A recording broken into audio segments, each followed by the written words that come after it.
મારામાં કોઠાસૂઝ બહુ સારી. મને જાત જાતની વસ્તુઓનું લોજિકને લીધે ખબર પડી જાય. આપણે ધારો કે 1 કરોડનું વસ્તુ લીધી હોય તો એ કંઈ 10 રૂપિયાની નથી થઈ જવાની, બહુમાં બહુ તો 90 લાખની થઈ જશે. કે જ્યારે તબિયત બગડે અને કોઈનું મૃત્યુ થાય ત્યારે આપણા હાથમાં કાંઈ નથી. બાકીના કોઈ પણ પ્રોબ્લેમ લાવો તો હું સોલ્વ કરી દઈશ. કે જ્યારે પુરુષ પણ બહુ રડે તો એને એસ્ટ્રોજનનું લેવલ વધી જતું હોય છે.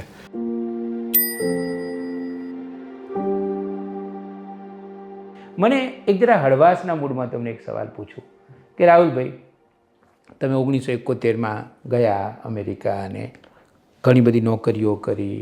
એક જ્યાં નોકરી કરતા હતા એમાંથી તમે એ ખરીદી લીધી કંપની અને પછી સરસ રીતે એ કંપનીને અહીંયા ચલાવી પહોંચાડી.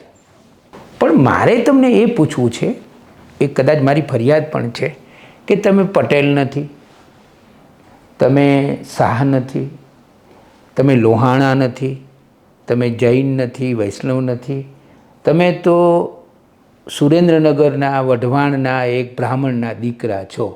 તો તમને કયો અધિકાર હતો આટલા સફળ થવાનો ધંધામાં? હું મધુરાય અંગે હમણાં જ બોલ્યો હતો કે મધુરાયનું આઇન્સ્ટાઈન જેવું તેજસ્વી મગજ છે, પણ મેં કીધું પ્રેક્ટિકલ માણસ નથી. એટલા માટે તો આવી સરસ વાર્તાઓ લખે છે. ઘણીવાર અમુક લોકો એમ માનતા હોય છે કે આપણી અંદર જે બુદ્ધિશક્તિ છે એનો પૈસા કમાવવામાં ઉપયોગ ન કરવો. અને એટલે હોશિયારમાં હોશિયાર માણસો મેં જોયા છે, કોલેજમાં ફિઝિક્સના પ્રોફેસર હોય કે મોટા વૈજ્ઞાનિક હોય કે મોટા સાહિત્યકાર હોય, પણ એ પૈસા કમાવવામાં સહેજ સંકોચ જાણે રાખતા હોય. હવે મેં શું જોયું, જેમ હું ભણતો ગયો અને મગજને વધુ ને વધુ ચકાસતો ગયો તો મને એમ થયું કે મને પ્રોબ્લેમ તો સોલ્વ કરતાં બહુ સરસ આવડે છે, પણ એને હું આર્થિક સફળતા તરફ લઈ જતો નહોતો. પછી મારામાં કોઠાસૂઝ બહુ સારી. મને જાત જાતની વસ્તુઓનું લોજિકને લીધે ખબર પડી જાય. હવે લોજિક એટલે શું? તો દાખલા તરીકે એવું કહેવાય છે કે આઇન્સ્ટાઈન જ્યારે 4થા ધોરણમાં હતો ત્યારે એની શિક્ષિકા હતી, એણે થયું કે બધા સ્ટુડન્ટને કંઈક એવું કામ આપી દઉં કે જેથી હું મારું સ્વેટર ગૂંથી શકું. એટલે એણે કીધું કે છોકરાઓ 1થી 100 સુધીના નંબર લખો અને પછી એ બધાનો સરવાળો કરો, 1 + 2, 2 + 3 + 4, અને એ ટોટલ કેટલો થાય છે મને કહો. એમ કરીને સ્વેટર લઈને ગૂંથવા બેસી. ત્યાં તો 4થા ધોરણના આઇન્સ્ટાઈને હાથ ઊંચો કરીને કીધું કે જવાબ છે 5050. તો પેલી કે આટલી ઝડપથી કોઈ કરી જ ન શકે, આમાં કંઈક તમારે ભૂલ છે. તે કેવી રીતના કર્યું? તો એ કે જો મેં 1થી 100 ધારી લીધા, પછી મેં 1 નંબર ટોપમાંથી લીધો અને 1 નંબર બોટમમાંથી, એટલે 1 અને 100 એટલે 101. પછીનો નંબર 2 અને 99, તો એની પેર કરી તો એ પણ 101 થઈ. પછી 3 અને 98, તો એની પેર કરી તો એ પણ 101. તો મને ખબર પડી ગઈ કે 101ની 50 પેર છે એટલે જવાબ 5050. તો મને આવી વાત સાંભળું તો થાય કે જો લોજિકથી તમે એવા પ્રોબ્લેમ સોલ્વ કરી શકો છો કે તો પછી હવે આગળ શું? તો મારામાં આપણું જે ઘડતર અહીંનું એવું છે કે આપણે બહુ રિસ્ક ન લેવું. તો પછી આપણને દરેક વસ્તુમાં એમ વિચાર આવે કે હું કેટલા પૈસા કમાઈશ એમ ન વિચાર આવે, પણ આમાં પૈસા ખોવાના તો નથી ને એમ થાય. દરેક વસ્તુમાં ભૂલ નહીં થઈ જાય એની ચિંતા. તો હું અમેરિકા વર્ષો ગયા, મને એમ થયું કે મારામાં બુદ્ધિ છે એટલો મારો વિકાસ, એટલી મારામાં આર્થિક સફળતા નથી. પછી મને એકવાર એક ભાઈએ પૂછ્યું કે તું બહુ આ બધું કોઠાસૂઝ તારી બહુ સારી છે, તને એમાં અંગત ફાયદો કેટલો થાય? તો તે રાતના મને ઊંઘ ન આવી. મને સમજાયું કે હું મારી કોઠાસૂઝ છે એને મારા ફાયદા માટે ઉપયોગમાં નથી લેતો. દાખલા તરીકે મને એમ થાય કે હવે IBMના શેર પ્રાઇસ વધવાની છે, તો હું બધાને કહું કે જો IBMના શેર પ્રાઇસ વધવાના છે, અને 1 મહિના પછી વધી જાય, હું નહોતો કહેતો, પણ હું એના શેર ન લઉં. તો એ કોઠાસૂઝ શું કામની? દાખલા તરીકે મારે અમે રહેતા હતા ન્યૂજર્સી, ત્યાંથી નાયગ્રા ફોલ્સ ડ્રાઈવ કરીને જવાનું હોય, 500 માઇલનું ડ્રાઈવ હોય. જતાં પહેલાં હું કારના ટાયર સામે જોઉં અને હું મીનુને કહું કે જો આ ટાયર છે ને ઘસાયેલું છે, આપણે નાયગ્રા ફોલ્સ સુધી નહીં પહોંચી શકીએ, વચ્ચે ક્યાંય ટાયર ફ્લેટ થઈ જશે, પણ બદલાવું નહીં ટાયર. અને પછી કાર ચલાવતા હોય અને અડધા રસ્તે પહોંચી અને ફ્લેટ ટાયર થાય અને પછી કારને જેક ઉપર ચડાવતો હોઉં ત્યારે મોઢા ઉપર કેટલાય ગર્વ સાથે મીનુને કહું, હું નહોતો કહેતો. પણ એવામાં ને એવામાં, કારણ કે જો હું ટાયર બદલાવું રમેશભાઈ, તો મને ખબર ન પડે કે હું સાચો હોઈશ કે નહીં હોઉં. તો મારામાં જે અભિમાન હતું કે હું સાચો છું એ ઠરાવવા માટે થઈને હું મારી કોઠાસૂઝનો ઉપયોગ નહોતો કરતો. અને પછી મને સમજાયું કે જો તમારે જિંદગીમાં સફળ થવું હોય તો તમને જે વસ્તુ લાગતી હોય એના અંગે કંઈક પગલાં લેવા જોઈએ. દાખલા તરીકે હું કંપની ખરીદવાનો હતો અને મેં $5.5 મિલિયન ઓફર મૂકી હતી અને એ લોકો હા કહી દીધી, પણ પછી 3 અઠવાડિયા પછી ફોન આવવાના બંધ થઈ ગયા. તો મને થયું કે આમને બીજી ઓફર આવી લાગે છે, તો મેં 5.5માંથી 6 મિલિયનની કરી નાખી મારી ઓફર. અને એવી હિંમત મારામાં પહેલાં નહોતી. પહેલાંમાં તો હું કંપની જાય પછી મને થાય કે સાલું વધારી હોત તો સારું હતું, કારણ કે આમાં તો મેં વધારી તો મારા પાર્ટનર કહે પણ તને ખબર ય નથી કે બીજી ઓફર છે કે નહીં. મેં કીધું મને મનમાં લાગે છે કે બીજી ઓફર છે, અને જો મને મનમાં લાગે એની ઉપર હું કંઈ પગલાં ન લઉં તો મને મનમાં લાગે એમાં મને ફાયદો શું થયો? એટલે પછી તમે જે આ ટૂંકો સવાલ પૂછ્યો એનો લાંબો જવાબ એ છે કે મારામાં હિંમત આવી કે મને જે વસ્તુ અંગે કોઠાસૂઝ હોય તો હું એના અંગે પગલાં લઈ લઉં. મને એમ થાય કે અમદાવાદમાં રિયલ એસ્ટેટના ભાવ વધવાના છે, તો ચાલો જરૂર નથી તો એક ઓફિસ બિલ્ડિંગ લઈ લઈએ. પછી કે પણ આપણે શું કરશું ઓફિસ બિલ્ડિંગનું? તો હું કહું જો ભૂલ થઈ હશે તો કાઢી નાખીશું. આપણે ધારો કે 1 કરોડનું વસ્તુ લીધી હોય તો એ કંઈ 10 રૂપિયાની નથી થઈ જવાની, બહુમાં બહુ તો 90 લાખની થઈ જશે. પણ જે હિંમતથી એ હિંમત મારામાં આવી ત્યારથી હું ઇન્ટેલેક્ચ્યુઅલી સક્સેસફુલ હતો, પણ ફાઇનાન્શિયલ સક્સેસ એ હિંમત આવી પછી આવવાનું શરૂ થયું. ક્યાં વાત, કેટલી સરસ વાત. અને મારે હવે વાત કરવી છે લેખક રાહુલભાઈની. તો આમ કલમ ક્યારે હાથમાં ઉપાડી? આમ તો તમારે કલમ હાથમાં ઉપાડવી જ જોઈએ, કારણ કે તમે ભાનુભાઈના દીકરા છો. હું નાનો હતો ત્યારે બાલ સંદેશ ને ઝગમગ ને એ બધામાં ટૂચકાઓ મોકલતો અને ભાઈના સમયમાં પણ કંઈક લખતો અને મારું છપાયેલું નામ જોઈને બહુ મનમાં આનંદ થતો, ગલગલિયા થતા. પછી કોલેજમાં આવ્યો અને સાહેબ રંગીન મિજાજ પહેલેથી હતો અને હું સાવ નાનો હતો ત્યારે મારા મધર વઢવાણ ગામમાં અને એમના ભાઈ ત્રંબકભાઈ અને મારા મામી કાંતાબેન, બહુ જાજર્યમાન વ્યક્તિત્વ. મમ્મીનું નામ શું? સુશીબેન. હવે મારા મામી કાંતાબેનને ફિલ્મ જોવા જવું હોય, મામા તો કાયમ પોલિટિક્સમાં, એટલે એમનો ફોન આવે. વઢવાણમાં અમારે 3 જ ફોન હતા, એમાં એક અમારે ઘેર હતો ને એક મામાને ત્યાં હતો. અને ફોન આવે કે સુશીબેન ચાલો તૈયાર થઈ જાઓ, ફિલ્મ જોવા શ્રવણ ટોકીઝમાં જવાનું છે. તો સુશીબેન કે પણ મારે રાહુલ 4 વર્ષનો જ છે, તો કે એને સાથે લઈ લો. તો હું 4 વર્ષનો હતો ત્યારથી હું સુશીબેનના ખોળામાં બેસીને રોમેન્ટિક ફિલ્મ જોવાની ચાલુ કરી દીધી. પછી તો ખબર ન પડે કે આ ફિલ્મ છે, પણ મજા બહુ આવે. પછી નાગિન જોયું તો નાગિનમાં વૈજયંતીમાલાને સાપ કરડે છે અને એનું મૃત્યુ થાય છે, અને પછી પ્રદીપ કુમાર ઉપર સ્વર્ગમાં બધા વાદળાના ગોટા અને ગીત આવે કે જિંદગી કે દેને વાલે જિંદગી કે લેને વાલે પ્રીત મેરી છીન કે બતા તુઝે ક્યા મિલા. તો મને બીજે દિવસે બાલ મંદિર બસમાં જતો હતો તો રડવું આવે કે આ પેલા બિચારાની ગર્લફ્રેન્ડ મરી ગઈ. એટલે નાનપણથી આ બધું પછી મને એમ થાય કે ચાલો આ ગર્લફ્રેન્ડ હોય તો બહુ મજા આવે એવું. પણ હું મારી ઉંમર 8 વર્ષની ને 10 વર્ષની. હવે આવા બધામાં પછી કોલેજમાં ગયો અને કવિતાઓ લખવાનું મન થયું. મને એમ થયું કે કવિતા લખું તો ક્લાસની છોકરીઓને ઇમ્પ્રેસ કરું.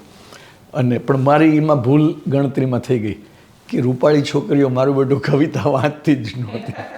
કવિતાનું પાનું આવે ત્યારે ફેરવી દે અને પછી વાર્તાઓ લખવાનું શરૂ કર્યું. અને એ બધું ખરેખર તો એમ કે મનમાં કે પ્રસિદ્ધિ થશે અને એ કારણે લખતો.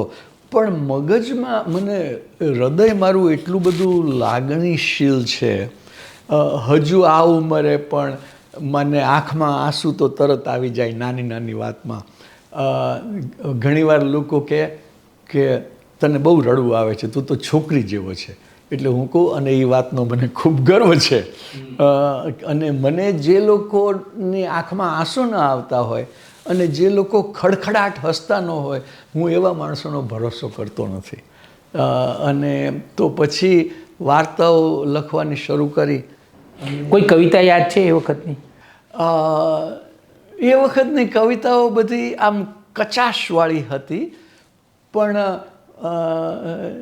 લેટ મી સી, એકાદી યાદ કરું કે અરે બુદ્ધિ તને જે જણાયું એ જ સાચું છે, કે મિત્રોથી મિત્રો ના થવાયું એ જ સાચું છે. મારી ફેવરિટ કવિતા ગની દહીંવાલાની છે કે લાગણીવશ હૃદય, લાગણીવશ હૃદય, તું ન માને કહ્યું, તું ન વર્તે સમય, લાગણીવશ હૃદય, લાગણીવશ હૃદય, જોત જોતામાં થઈ જાય તારું દહન, વાત વાતોમાં થઈ જાય અશ્રુ વહન, હાર આને ગણું કે ગણું હું વિજય, લાગણીવશ હૃદય, લાગણીવશ હૃદય. એટલે લાગણી અને સંવેદના એ તમારા વ્યક્તિત્વનું એક બહુ મહત્ત્વનું અંગ છે. અને એવું કહેવાય છે કે આપણા મગજમાં જે મેમરી છે એ કેમિકલ્સ ઉત્પન્ન થાય એને લીધે મેમરી ઊભી થાય છે. એટલે દાખલા તરીકે તમને કોઈ પૂછે કે તમારી ગર્લફ્રેન્ડને કે વાઈફને તમે પહેલી વાર કિસ કરી એની વિગત આપશો તો એને બધું યાદ હોય કે ભાઈ એ વખતે તો અમે આબુ ગયેલા અને આબુમાં સનસેટ હતો અને મારી વાઈફે બ્લુ સાડી પહેરી હતી અને ત્યારે મેં પહેલી કિસ કરી હતી. પણ એમ કે તમે 2 દિવસ પહેલાં બ્રેકફાસ્ટમાં શું ખાધું હતું તો તમને એ યાદ ન હોય, કારણ કે બ્રેકફાસ્ટે મગજમાં કોઈ સંવેદનો ઊભા નહોતા કર્યા. અને પેલું વાઈફને પહેલી વાર કિસ કરી એના તો ઘણા સંવેદનો. એટલે મેમરી છે એ સંવેદનોથી થાય છે. અને એ કારણે જે લોકો વધુ લાગણીશીલ હોય એમની મેમરી બહુ સારી હોય છે, કારણ કે દરેક વસ્તુ યાદ રહી જાય. તમે ગુરુદત્તનું પ્યાસા ફિલ્મ જોઈ હોય અને એમાં શરૂઆતનો સીન આવે છે અને ગુરુદત્ત છે એ કોઈ ભમરા ઉપર કવિતા લખતો હોય છે કે ભમરો દરેક ફૂલ ઉપર બેસે છે. પછી ભમરો ત્યાંથી લોન ઉપર બેસે છે અને કોઈ એને બૂટથી ચેપી નાખે છે. તો એ દ્રશ્ય યાદ રહી જાય, કારણ કે તમને તમારામાં લાગણીશીલતા છે. અને એ કારણે હું તો બધાને એવું કહું છું, મારી મેમરી બહુ સારી છે, મને કોઈ વસ્તુ ભૂલાતી જ નથી. તો હું એવું કહું છું કે જો મને મારો આ લાગણીશીલ સ્વભાવ છે તો મને તો બિઝનેસમાં બહુ કામ લાગે છે કે મને મીટિંગમાં નોટ્સ લખવાની જરૂર ન પડે. 4 વર્ષ પછી મને પૂછો કે આ તે દિવસે મીટિંગમાં ટોમે શું કીધું હતું, તો હું કહું પહેલાં એણે ખોખારો ખાધો હતો, પછી ખિસ્સામાંથી રૂમાલ કાઢ્યો હતો અને પછી એણે આમ કીધું હતું. એટલે ફોટોગ્રાફિક વિડીયોગ્રાફિક મેમરી. એટલે લાગણીશીલતા તો સારી છે. અને જે લોકો હું અહીંયા સાહેબ બિઝનેસ છે મારો અને ગવર્મેન્ટના લોકો જોડે ડીલ કરવાનું હોય, મોટાભાગના લોકો મારી સાથે વાત કરે પછી લાંચ નથી માગતા. પણ મને ખબર પડી જાય કે કોણ માગશે ને કોણ નહીં માગે. કેવી રીતના કે હું એમને કંઈક રમૂજી વાત કહું અને જો એ હસે નહીં તો મને ખબર પડે કે આ માગશે લાંચ. વાહ!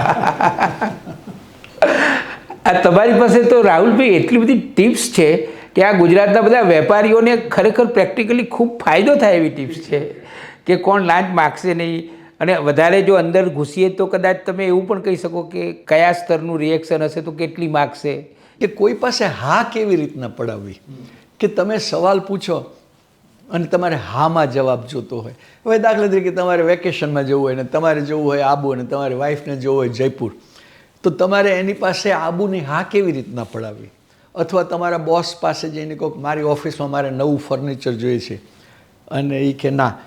તો મેં વર્ષો સુધી બહુ ભૂલ કરી કે જઈને સીધો સવાલ પૂછ્યો કે મને આવું જોઈએ છે, તમે આપશો? અને કે ના, એટલે વાત પતી ગઈ. પછી મને કોઈક એક પુસ્તકમાં મેં વાંચ્યું કે જ્યારે તમે કોઈ વ્યક્તિ પાસેથી કોઈ ફેવર માગો ત્યારે તમે એના સ્ટ્રેસ લેવલને વધારો છો. તમે નેબર પાસે જઈને કહો કે તમારું સ્કૂટર અડધી કલાક માટે આપશો, તો તમે એનું સ્ટ્રેસ લેવલ વધારી દીધું. કારણ કે એને એમ થાય કે જો ના પાડીશ તો સંબંધ બગડશે, અને હા પાડીશ ને મારું સ્કૂટર સરખું ચલાવશે કે નહીં. એટલે સ્ટ્રેસ લેવલ વધે ત્યારે લોકો ના જ પાડે. તો પછી એના માટે ખરું કિમિયો એ છે કે સવાલ યોગ્ય રીતે પૂછવાનો. સવાલ એમ નહીં પૂછવાનો કે બોસ મારે ઓફિસમાં નવું ફર્નિચર લેવું છે, તમે હા પાડો છો કે નહીં. એના બદલે હું એવું પૂછું હવે કે મારે નવું ફર્નિચર લેવું છે, હું શું કરું તો તમે હા પાડશો. હવે આમાં બહુ સટલ ડિફરન્સ છે, કારણ કે હવે મેં એને પાવર આપી દીધો. હું શું કરું તો, એટલે મારે એકવાર વર્ષો પહેલાં ઇન્ડિયા આવવાનું હતું ને મારે 5 વીકનું વેકેશન જોઈતું હતું. બોસ નવો હતો, મારા ઉપર ખુશ નહોતો, અને મને 3 વીકનું જ હતું વેકેશન. તો મેં આ પહેલો પ્રયોગ એની ઉપર કર્યો, આજથી 36 વર્ષ પહેલાંની વાત. મેં કીધું બોસ મારે ઇન્ડિયા જવું છે, મારા ફાધર મધર જોડે ટાઈમ કાઢવો છે, મારે 3 વીકનું જ વેકેશન છે, મારે 5 વીક માટે જવું છે, હું શું કરું તો તમે 5 વીક માટે હા પાડશો. એટલે પેલું હાનાનો જવાબ નહીં, પણ શું કરવું એની ઉપર એનું મગજ કેન્દ્રિત થાય. તો પછી એ કહે કે તારી લેબ તો જોઈ કે કેટલો કચરો છે આ તે. હું કહું એ લેબ તદ્દન સાફ કરી નાખીશ તો હું 5 વીક માટે જઉં. એ કે તને આ પેલો પ્રોજેક્ટ મેં કેટલા વખતથી આપ્યો છે હબ ઓડોમીટરનો, એ તું પતાવતો નથી, અને 2 મહિના થશે 3 મહિના થશે.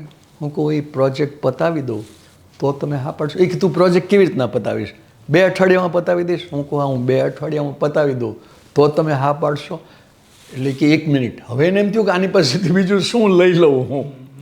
એટલે પછી એ કે ના, અને એ સિવાય છે ને આપણે માર્કેટિંગનો તારે એક પેમ્ફલેટ કરવાનું છે, તે કેટલાય વખતે નથી કર્યું. હું કહું એ જતાં પહેલાં કરી નાખું તો તમે હા પાડશો. એ કે તું આ બધું કરી નાખીશ 2 અઠવાડિયામાં. હું કહું હા. એ કે તો મારો જવાબ હામાં છે. તો ત્યારથી મને સમજાઈ ગયું કે જો તમે કોઈ પણ વસ્તુ કરવા તૈયાર હો તો સામેના પાસેથી હા લેવી અઘરી નથી. ઓહ વાહ, બહુ જ સરસ, બહુ જ સરસ. તમે તો કોઈ પણ પ્રકારની ફી લીધા વગર એવી ટિપ્સ અમને આપી રહ્યા છો કે એક શું 2-4 જીવન સારી રીતે જીવી શકાય. રાહુલભાઈ, હવે પેલી આપણે યાદદાસ્તની વાત કરતા હતા ને, તમે બહુ જ ડિટેલમાં સરસ વાત કરી. તો હું તમારા વિયોગ પુસ્તકની પણ વાત કરી લઉં કે તમારા પિતાજીનું નિધન થયું અને તમારા ઉપર કેટલી મોટી અસર થઈ, એ વાત અમારી સાથે વહેંચો. મારા ફાધર 94 વર્ષ જીવ્યા, અને મારા ખાસ મિત્ર, એમને એવું લાગતું હતું કે મારા સિવાય એમને કોઈ સમજતું નથી. અને હું એમની પાસેથી એટલું બધું શીખતો, મને એટલો બધો રિસ્પેક્ટ ભાઈ માટે હતો, અને એ કારણે હું એમની મજાક પણ કરી શકતો હતો. જ્યારે હું મધુરાઈની ખૂબ મજાક કરું છું, પણ જ્યારે તમને સાચો રિસ્પેક્ટ હોય ત્યારે તમને એ અધિકાર હોય છે. અને તો પછી ભાઈને મારી સાથે બહુ મજા આવે. અમે બેઠા હોઈએ અને કંઈક એવા વિષય ઉપર વાત કરે, અને પછી હું કહું એનો વિરોધ કરે, અને પછી અમે બહુ ચર્ચા કરીએ. મેં એમને એકવાર કીધું કે જો ભાઈ, મૃત્યુ એ કંઈ એટલું બધું દુઃખી બનાવ નથી. એટલે એ કહે તો તું કહે છે. એટલે મેં કીધું ખરેખર તો જો ભાઈ, અહીંયા સુરેન્દ્રનગરમાં કોઈને 1 લાખ રૂપિયાની લોટરી લાગે તો તમે છાપામાં એ સમાચાર છાપો? એ કે હા છાપો. પણ મેં કીધું ધારો કે સુરેન્દ્રનગરના દરેક નાગરિકને દરરોજ 1 લાખની લોટરી લાગતી હોય તો તમે છાપામાં છાપો? એ કે ન છાપો. તો મેં કીધું આપણે દરેક વ્યક્તિને મૃત્યુ તો થાય જ છે, તો પછી સ્પેશિયલ કેવી રીતના કહેવાય? એટલે ભાઈ કે જો તું આર્ગ્યુમેન્ટમાં રજનીશજીની જેમ ગમે તેમ સાચું કરી દે, પણ તું ખોટો છે ને હું સાચો છું. એટલે હું કહું કે કેમ? એ કે કારણ કે હું ફાધર છું, અને ફાધર હંમેશા દીકરા કરતાં વધુ હોશિયાર હોય. એટલે મેં કીધું તમારા ફાધર તમારા કરતાં વધુ હોશિયાર હતા? એ કે ના. એટલે મારા મધર સુશીબેનને એટલી મજા આવે. એ કે તું એક આમને બરોબર ઠેકાણે લાવે છે. હવે એવો અમારો સંબંધ, અને એમાં ભાઈ કાયમ ફોનથી વાત કરે મારી સાથે. મને ખખડાવે પણ બહુ. મને કહે કે તું તારી જાતને બહુ હોશિયાર માને છે, પણ તારામાં કેટલી બધી વસ્તુ મારે સુધારવાની છે. અને ભાઈ એ મારી સફળતાનું માપદંડ હતા. મારે છાપામાં કોઈ મારા અંગે સમાચાર આવે ને કે કોઈ મેગેઝિનમાં મારા અંગે ફોટો આવે, એના કરતાં ભાઈ મારી પીઠ થાબડે એનાથી મને જે આનંદ થતો હતો. 94 વર્ષ સુધી જીવા એટલે મને એમ થયું કે હવે મૃત્યુ પામવાની ઉંમર જતી રહી છે, હવે નહીં થાય મૃત્યુ. અને એમાં એમનું મૃત્યુ થયું અને મને જે આઘાત લાગ્યો છે, અને હું પોક મૂકીને રડતો, એકલો હોઉં ત્યારે તો આંખમાંથી ચોધાર આંસુ. એવું થાય ઘણીવાર કે મને થાય કે મગજની કમાન છટકી જશે. એકવાર કાર ચલાવતો હતો અને એટલું રડું જોબ પરથી ઘેર આવતો હતો ને પછી મેં આકાશ સામે જોઈને કીધું કે ભાઈ હું કેટલું રડું તો તમે પાછા આવશો. અને પછી મને ખબર પડી કે મારું મગજ છટકતું જાય છે. મીનુને એટલી બધી ચિંતા, ઘરમાં બધાને એટલી બધી ચિંતા. બધા મને સમજાવે કે જો ભાઈ જેનો જન્મ છે એનું મૃત્યુ નક્કી જ છે. તો હું કહું જો મારે તમને આશ્વાસન આપવાનું હોત ને તો હું તમને આ જ કહેતો હોત, પણ જ્યારે મારું અંગત સ્વજન જતું રહ્યું છે ત્યારે મારાથી સહન નથી થતું. તમને એક વાત કહું કે ભાઈના સ્વપ્નો હજુ મને અવારનવાર આવે છે, મારા મધરના સ્વપ્નો સુશીબેનના અવારનવાર આવે છે. અને હું એટલો નસીબદાર છું કે સ્વપ્નમાં આવીને ભાઈ મને ભેટે, ભાઈ મને કહે કે રાહુલ હું તને બહુ મિસ કરું છું. તો હું મીનુને સવારે ઉઠીને કહું કે હું કેટલો નસીબદાર છું, કારણ કે સ્વપ્ન ઉપર તો આપણો કોઈ કંટ્રોલ નથી. તો સ્વપ્નમાં તો ભાઈ આવીને મને લાફો પણ મારી શકે, પણ એના બદલે મને આવું કહી જાય છે. એટલે એવો અમારો સંબંધ હતો અને એમાંથી એ જતા રહ્યા. અને મને દરેક પ્રોબ્લેમનો સોલ્યુશન કાઢવાની એક ધૂન હોય છે. તમે કોઈ પણ પ્રોબ્લેમ લાવો, હું કહું એનું સોલ્યુશન લાવી દઈશ. મને પછી ખબર પડી ભાઈના મૃત્યુ પછી કે જ્યારે તબિયત બગડે અને કોઈનું મૃત્યુ થાય ત્યારે આપણા હાથમાં કાંઈ નથી. બાકીના કોઈ પણ પ્રોબ્લેમ લાવો તો હું સોલ્વ કરી દઈશ. અને પછી શું કરવું, રડીને થાકી ગયો કે ભાઈ લેખક, હું લેખક, જો હું આ વેદનાને એક ક્યાંક પરમેનન્ટલી ફ્રીઝ કરી દઉં તો મને એમ થશે. જેવી રીતના આપણે જન્મદિવસે કેક કાપતા હોઈએ અને ફોટો લઈ લઈએ કે ભાઈ આ ફોટો જોઈશું અને 25 વર્ષ પછી જોઈશું કે આપણે કેવી કેક કાપતા હતા. તો મને થયું કે આ દુઃખનો પણ મારે ફોટો લઈ લેવો જોઈએ કે આટલી વેદના, આટલું દુઃખ, આટલી યાતના. અને મને રોજ સ્વપ્ન આવે ને તો હું રાતના 2 વાગે જાગી જાઉં તો બાજુમાં નોટબુક રાખી હતી, તરત લખી લઉં, કારણ કે સવારે ભૂલી જવાતું હતું સ્વપ્ન. અને પછી એ પુસ્તક તૈયાર થયું. મને લખતા એટલું બધું દુઃખ થાય કે ભાઈ તો આ વાંચવાના નથી. અને મેં એક વર્ષો પહેલાં ટીવી શો જોયો હતો. એમાં એક પોલીસ ઓફિસરનો 21 વર્ષનો છોકરો ગુજરી જાય છે અને પોલીસ ઓફિસર ડિપ્રેસ થઈ જાય છે, ખાવું પીવું ભાવતું નથી. પછી એક રાતના એને સ્વપ્નો આવે છે કે એ બારમાં બેઠો હોય છે ને બાજુમાં એનો દીકરો બેઠો હોય છે. તો એના દીકરા જોડે વાત કરે તો દીકરો બોલે જ નહીં. પછી કોઈક એક કન્સ્ટ્રક્શનનો માણસ હાર્ડ હેટ પહેરેલો આવી અને એના દીકરાને ઉપાડીને બહાર લઈ જાય છે. અને પછી પાછો આવી અને ઊભો હોય છે દરવાજામાં અને એની હેટમાંથી લાંબા વાળ થઈ જાય છે, મૂછો થઈ જાય છે. અને એ તો જીસસ ક્રાઇસ્ટ હોય છે. અને એ એમ કહે છે કે તારે તારા દીકરા જોડે વાત કરવી હોય તો ટોક થ્રુ મી. તો મને થયું, હું ધાર્મિક છું નહીં જરા કહી તે, પણ મને એમ થયું કે ભાઈ જોડે વાત કરવી હોય તો I have to talk through God. એટલે પછી જ્યારે પુસ્તક છપાઈ ગયું ત્યારે વાઘેશ્વરી ચોકમાં, હું જરા કંઈ ધાર્મિક નથી છતાં ત્યાં શ્યામશંકર મહાદેવની ડેરી હતી, ત્યાં એ પુસ્તક હું મૂકી આવ્યો. મેં કીધું ભાઈ આ વાંચી લેજો. વઢવાણમાં. અને તમારી ખૂબ રડ્યા તમે. મારો પણ એક અનુભવ શેર કરું કે મારી માનું મૃત્યુ થયું, પ્રભાબેન. તો મારી મા સાથે બહુ જ એટેચમેન્ટ હતું. તો મૃત્યુના બીજા દિવસે ગુજરાત ટાઈમ્સમાં નોકરી મેં ચાલુ કરી દીધી, કારણ કે એ તો કરવી જ પડે, મારી જવાબદારી હતી. અને હું તો કર્મયોગી છું. તો એવું દિવસો સુધી બનેલું કે હું કામ સતત કરતો હોઉં ને સતત રડતો જાઉં.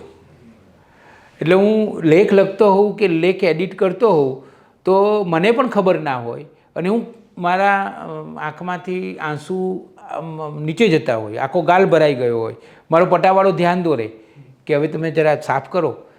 એટલે આ એક સંવેદનશીલતા અને લાગણીશીલતા તમારામાં એક અસર એ પણ થયેલી કે ઘણા બધા આંસુ તમે વહાવ્યા, એની અસર શરીર ઉપર પણ પડેલી. હા, મને એટલું બધું રડું અને ખાવાનું ખારું લાગવા માંડ્યું. અને પછી ડૉક્ટર પાસે ગયો. પહેલાં તો એમ થયું કે આ માનસિક છે, પણ એટલું ખારું લાગે.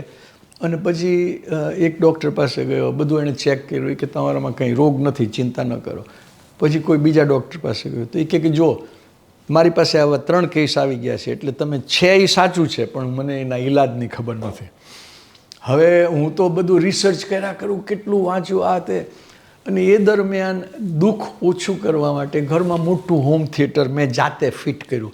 શા માટે કે જાતે કરું ને મારું મગજ ક્યાંય બીજે દોરવાય, પણ તોય આંસુ બંધ ન થયા.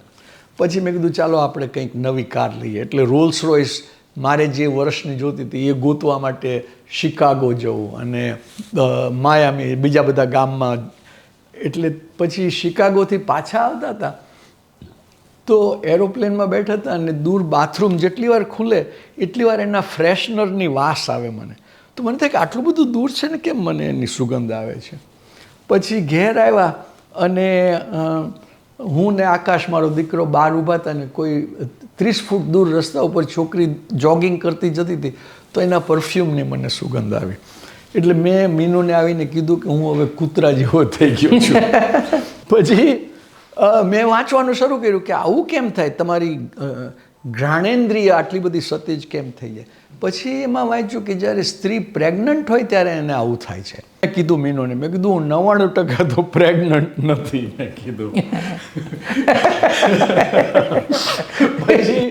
પછી મારા એક નેફ્યુ છે, બહુ મોટો ડૉક્ટર છે, એને બધું મેં જણાવું. પછી પાછું થોડું વાંચ્યું કે સ્ત્રીમાં જ્યારે એસ્ટ્રોજનનું લેવલ વધે ત્યારે એને ખાવાનું ભાવતું નથી, ખારું લાગે છે અને સુગંધ બહુ આવે છે. પછી એક લેખમાં વાંચ્યું કે જ્યારે પુરુષ પણ બહુ રડે તો એને એસ્ટ્રોજનનું લેવલ વધી જતું હોય છે. અને પછી મેં ડાક્ટરની સલાહ લઈને ટેટાસ્ટ્રોન નામનું જે પુરુષ માટેનું આવે છે હોર્મોન, એની ટ્રીટમેન્ટ કરી તો મને ખારું લાગવાનું બંધ થયું. એટલે એક ગુજરાતી કાવ્ય પંક્તિમાં આવે છે ને કે તમારા વગર તો બધું ખારું ખારું લાગે છે. તમે નથી તો દુનિયા ઉદાસ લાગે છે, પૂનમની રાત પણ અમને અમાસ લાગે છે. રાહુલભાઈ, તમારી સાથે કેટલી વાતો હું કરું. હું તમને સાંભળતો જ રહું છું અને મારા પ્રશ્નો પણ ભૂલી જાઉં છું, કારણ કે તમારી પાસે જીવનની સાચુકલા જીવનની એટલી બધી વાતો છે. પણ છેલ્લે તમારા પરિવાર વિશે અમને થોડી વાત કરો. તમારા જીવનસાથી મીનુબહેન, દીકરો આકાશ, એની થોડી વાતો કરો. મીનુને અને મારે પ્રેમ પ્રકરણ 1972થી ચાલુ થયું હતું, એ હજી પૂરું નથી થયું. પરણી ગયા પછી નથી પૂરું થયું. એ કદાચ આ દુનિયાની પહેલી ઘટના હશે.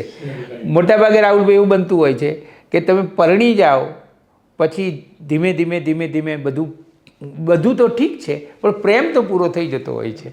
એકબીજા માટેના રહસ્યો ખુલી જાય છે અને સસ્પેન્સ જતો રહે છે. પણ અમે ખરેખર એકબીજાના પૂરક છીએ. એટલી બધી એનામાં તાકાત છે અને મારી સાથે પગ મિલાવીને અને હું જે કંઈ કરતો હોઉં એમાં મને ચાનક ચડાવે.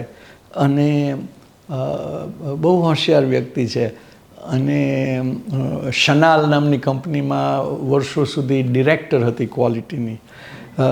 અને મને મીનુ સાથે મારા લગ્ન થશે એવી કોઈ શક્યતા જ નહોતી. અને હું એ વખતે ભગવાનને એવી પ્રાર્થના કરતો કે એક રોમાન્સની મોમેન્ટ મને આપી દે તોય તે મને સંતોષ થઈ જશે. એના બદલે મને આ આખી જિંદગીનો રોમાન્સ જે ગમતી વ્યક્તિ હતી એની સાથે આપ્યો. એના માટે ભગવાનનો જેટલો આભાર માનું એટલો ઓછો છે. પછી મારો દીકરો આકાશ, હવે હું 40 વર્ષનો થયો ત્યારે આકાશનો જન્મ હતો. એમાં અમારી ભૂલ, કારણ કે અમે આ બધા જોબમાં ને એમાં પડ્યા હતા અને પણ આકાશ બહુ જ હોશિયાર છે, પણ બહુ જ શાંત છે, મારા કરતાં ઊંધો સ્વભાવ છે. પણ અને આકાશના લગ્ન રાધા જોડે થયા. રાધા અહીંયા ભારતમાં મોટી થયેલી છે. મોટાભાગે અમેરિકામાં જન્મેલા છોકરાઓ ભારતમાં જન્મેલી છોકરી જોડે લગ્ન નથી કરતા. અને પણ આ તમે રાધાને મળ્યા તે દિવસે એટલી સંસ્કારી, એટલી સુશીલ, એટલી હોશિયાર છે અને અમેરિકા 7 વર્ષ પહેલાં આવી અને અત્યારે કોઈને ખબર પણ ન પડે કે આ અમેરિકામાં નથી જન્મી. અને સિલ્વાસાના ઉદ્યોગપતિ દિલીપ જોશી અને વિલાસબેનની દીકરી છે. અને રમેશભાઈ, આપણે સારી કંપની ખરીદીએ કે સારું મોટું ઘર કરીએ કે સારી પત્નીને પસંદ કરીએ, એમાં તો આપણી આવડત છે, પણ સારી પુત્રવધુ મળે એમાં તો કુદરતની કમાલ છે. સુરેશ દલાલે એક પુસ્તકનું સંપાદન કરેલું મિત્રો વિશેનું, તો એમાં મને પણ એમણે લેખ લખવાનું કહ્યું હતું અને મેં મારા મિત્ર તરીકે મારી જીવનસાથી અનિતા વિશે લખેલું. હવે એમાં આખો લેખ પતી ગયો ત્યારે મેં એવું લખેલું પ્રામાણિકતાથી કે આપણી કોઈ પ્રેમિકા હોય એને પત્ની બનાવવાનું સહેલું છે, કારણ કે પ્રેમિકા છે પછી આપણે એને કહીએ કે ભાઈ હવે આપણે લગ્ન કરી લઈએ. પરંતુ લગ્ન કર્યા પછી આપણી જે પત્ની હોય એ જ પત્નીને પ્રેમિકા બનાવવાનું અઘરું છે. નવી સવારના જે પરણેલા પુરુષો આ વિડીયો જોઈ રહ્યા છે, આ મુલાકાત જોઈ રહ્યા છે, એમને એ જરા ચાવી આપો ને. હું છે ને બહુ તમને ખુલ્લા દિલે વાત કરું કે લગ્ન પછી આપણે સૌ બધા કુટુંબના કામમાં પડી જઈએ અને પત્ની એ પ્રેમિકા છે એ ભૂલી જઈએ. એટલે થાય છે શું કે રોમાન્સનો ટાઈમ નથી હોતો લાઈફમાં. હું મારા કોઈક જાણીતા કપલમાં કહેતો હતો, એ કે હવે અમારી લાઈફમાં રોમાન્સ રહ્યો નથી. એટલે મેં કીધું એનું કારણ છે કે હવે તમે રોમાન્સ છે ને ઘરના બધા કામ પતી જાય પછી જો ટાઈમ હોય તો રોમાન્સનું કરો છો, પણ તમે નાહવા માટે એવું નથી કરતા. તમે એમ નથી કહેતા કે આજે ટાઈમ નથી તો નાહવું નથી, પણ તમે રોમાન્સ માટે એમ કહો છો કે આજે નહીં, આજે ટાઈમ નથી, આજે તો આ કામ છે, આજે તો પેલું કામ છે. તો મેં કીધું કે તમારે છે ને એનું એક મનમાં નિશ્ચય કરવાનો કે નો મેટર વોટ, હું મારી વાઈફને દિવસમાં 2 વાર તો હગ કરી શકતે. અને અમે જ્યારે રાતના સૂવા જઈએ ત્યારે ગુસ્સો એકબીજા માટે હોય કે ન હોય, કંઈ એકબીજાનું ખોટું લાગ્યું હોય કે નહીં, પણ અમે એ વખતે પ્રેમી બની જઈશું. કારણ કે જેમ એ વસ્તુ વધારે કરશો એમ એની વધારે ટેવ પડશે, અને જેમ ઓછું કરશો તો ધીમે ધીમે રૂમ પાર્ટનર થઈ જશો, પતિ પત્ની નહીં રહો. કારણ કે આપણે રૂમ પાર્ટનર હોય એની સાથે બધું જ જે પતિ પત્ની જોડે કરીએ એ બધું રૂમ પાર્ટનર જોડે કરતા હોય છે, સિવાય કે સેક્સ. તો એ સેક્સ છે એ તમારે ચાલુ જ રાખવી છે. No matter what you have to find time. મારા એક મિત્ર હતા, હું એમને કહું કે તમે છે ને તમારી વાઈફના વખાણ કરો, એના ફોટોગ્રાફ લો. એટલે એ કે મારી વાઈફ છે ને એને એવું બધું ન ગમે. મેં કીધું એ તો તમને લાગે છે ન ગમે. અને પછી કે પણ એ છે ને એ શી ડઝન્ટ ડિઝર્વ ઇટ બને કે. એટલે મેં કીધું કે ધારો કે માધુરી દીક્ષિત ડિઝર્વ્સ ઇટ. મેં કીધું પણ એના તો તમારી સાથે લગ્ન થવાના. વાહ. તો છે એને માધુરી દીક્ષિત બનાવો. રાહુલભાઈ, આ ઇન્ટરવ્યૂ પૂરો કરવાનું મને તો મન થતું નથી અને કેટલું બધું પૂછવાનું મને મન થાય છે, અને તમારી પાસે એટલા બધા જવાબો છે, એટલા બધા જવાબો છે. કદાચ સવાલો ન પૂછું તો પણ કેટલા બધા જવાબો છે. મારે તો તમારા વેપાર વિશે, જીવન વિશે, મિત્રતાઓ વિશે, પ્રેમ વિશે, સંવેદના વિશે મારા મનમાં એટલું બધું આમ અંદર કૂદકા માર્યા કરે છે કે આ પણ પૂછી લે, આ પણ પૂછી લે. અને બીજી વાત એ પણ કહું કે અમારા ભારતમાં, કદાચ અમેરિકામાં પણ હશે, કે જે સલાહ આપવાનો અને ટિપ્સ આપવાનો એક આખો મોટો બિઝનેસ છે. તો હું તમને ચોક્કસ કહું રાહુલભાઈ કે તમે આ જે મને મુલાકાત આપી છે એમાં તમે જે બધું જીવન જીવવા માટે કે વેપાર માટે બધું જે અમને ટિપ્સ આપી છે એના પૈસા તમે જો માગો ને તો મારી તો કોઈ હેસિયત નથી કે હું આપી શકું. એટલું બધું અણમોલ માર્ગદર્શન તમે આ મુલાકાતમાં અમને આપ્યું છે. ભવિષ્યમાં તમારી સાથે જુદા જુદા નિમિત્તો ઊભા કરીને અમે ચોક્કસ નવી સવાર માટે તમારી સાથે વાતો કરતા રહીશું. નવી સવારના સ્ટુડિયોમાં તમે આવ્યા અને આટલા સરસ મજાના તૈયાર થઈને બહુ જ પ્રેમ સાથે, આનંદ સાથે આવ્યા, આટલા બધા મોટા માણસ હોવા છતાં પણ, અને અમારી સાથે આટલી સરસ વાતો કરી. તમારો ખરેખર હૃદયથી આભાર માનું છું. રમેશભાઈ, તમે એક બહુ સજ્જન વ્યક્તિ છો, તમે બહુ રસિક વ્યક્તિ છો, તમે બહુ સંવેદનશીલ વ્યક્તિ છો અને તમે આ ઇન્ટરવ્યૂ લીધો એમાં મને ખૂબ મજા પડી. હું તમારો આભારી છું અને તમારા દર્શકોને મારા નમસ્કાર.